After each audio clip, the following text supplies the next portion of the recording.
Hello everyone, welcome to my channel promotion with Ashok. Friends, ये मैंने एक नया चैनल बनाया हुआ है। मेरा CIB विथ अशोक का पहले से ही चैनल है, ठीक है। तो ये चैनल मैंने नया बनाया हुआ है, इसलिए नया बनाया हुआ है ताकि CIB को सेपरेट रखा जाए और प्रमोशन क्लासेस को सेपरेट रखा जाए। उसी पर्पज़ से मैंने ये नया चैनल बना दिया है।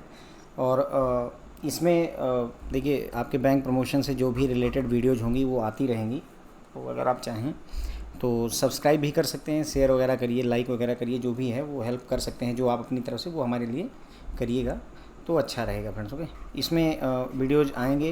एक्चुअली छोटे छोटे वीडियोज़ होते हैं। प्रमोशन जो होता है उसमें इतना ज़्यादा CIB की तरह डिफ़िकल्टी नहीं होती है, ईजी चीज़ें पूछी जाती हैं। तो और साथ ही साथ में बैंकिंग अपडेट्स, करंट अफेयर्स वगैरह पूछा जाता है, तो सब कुछ कवर करेंगे। कोशिश यही है, इसीलिए अलग चैनल बनाया है। अगर मैं इसको CIB वाले उसमें डालता था ये वीडियो जब, तो वो थोड़ा सा डिस्टर्बेंस क्रिएट करते थे। मुझे पर्सनली नहीं पसंद है, तो आप लोगों को भी नहीं पसंद होगा उम्मीद करता हूँ। तो प्रमोशन विथ अशोक चैनल का नाम है। अभी आप इसको यूट्यूब पर फाइंड आउट कर सकते हैं, ठीक है। तो बैंक प्रमोशन एग्ज़ाम से रिलेटेड ये जो सीरीज़ है फ्रेंड्स, ये डिफरेंट सीरीज़ है, नई सीरीज़ है। इसमें क्या है कि जो भी RBI के सर्कुलर आएंगे या NTPC के सर्कुलर आएंगे, है ना, NTPC, RBI, SEBI वगैरह, इन सब के जो सर्कुलर्स आते हैं उनकी जिस्ट पढ़ेंगे। ज़्यादातर आपके क्वेश्चंस RBI के सर्कुलर से पूछा जाता है। तो ये जुलाई महीने का जो सर्कुलर है, वो सारे सर्कुलर जो इंपॉर्टेंट हैं, मैं सारे सर्कुलर आपको नहीं पढ़ाऊँगा। जो ज़रूरी सर्कुलर लगते हैं कि नहीं इनसे क्वेश्चन बन सकता है, उनको हम उनकी एक समरी टाइप की, जिस्ट टाइप की हम यहाँ पर कवर करेंगे। ओके, तो RBI सर्कुलर की जिस्ट है, जुलाई महीने 2022 की है। इसमें जो हम सर्कुलर पढ़ने जा रहे हैं वो 6 जुलाई 2022 को आया हुआ है। लिंक जो है, अगर आप इस सर्कुलर की चाहेंगे तो आपको डिस्क्रिप्शन में मिल जाएगी, वहाँ से आप जाकर के सर्कुलर खुद भी पढ़ सकते हैं।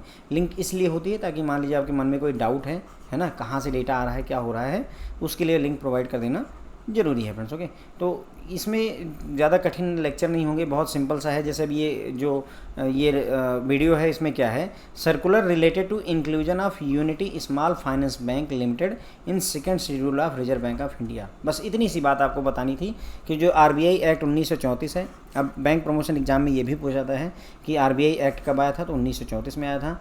बैंकिंग रेगुलेशन एक्ट कब आया था, तो 1949 में आया था। तो मतलब ये सारे क्वेश्चंस पूछे जाते हैं, तो थोड़ा ध्यान रखेंगे। तो यूनिटी स्मॉल फाइनेंस बैंक जो है फ्रेंड्स, उसको सेकंड शेड्यूल में शामिल कर लिया गया है RBI की लिस्ट में। बस इतनी सी बात मुझे आपको बतानी है। और इस सर्कुलर मतलब ये लेक्चर यहीं पर ख़त्म होता है एक हिसाब से। ओके, मतलब बहुत आसान सा, बहुत छोटे छोटे से टॉपिक होते हैं।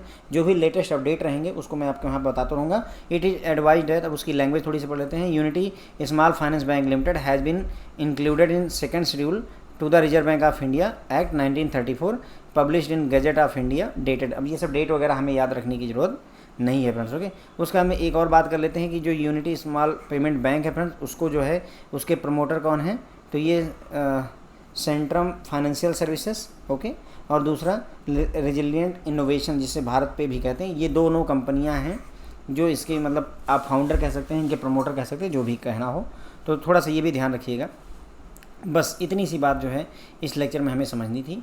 आई होप आपको क्लियर हो गया होगा, है ना। बस केवल इतना ध्यान रखना है कि बैंक का नाम क्या है, unity Small Finance Bank limited है।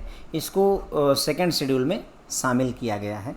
बस ठीक है फ्रेंड। तो होप है कि आपको लेक्चर पसंद आया होगा, ठीक है। आगे भी ऐसे बहुत सारे लेक्चर हम लाते रहेंगे, क्योंकि ये ज़रूरी होता है कि आपके प्रमोशन एग्जाम में आपको RBI से रिलेटेड जो भी लेटेस्ट अपडेट हैं वो पता होनी चाहिए, ठीक है friend. Thank you so much.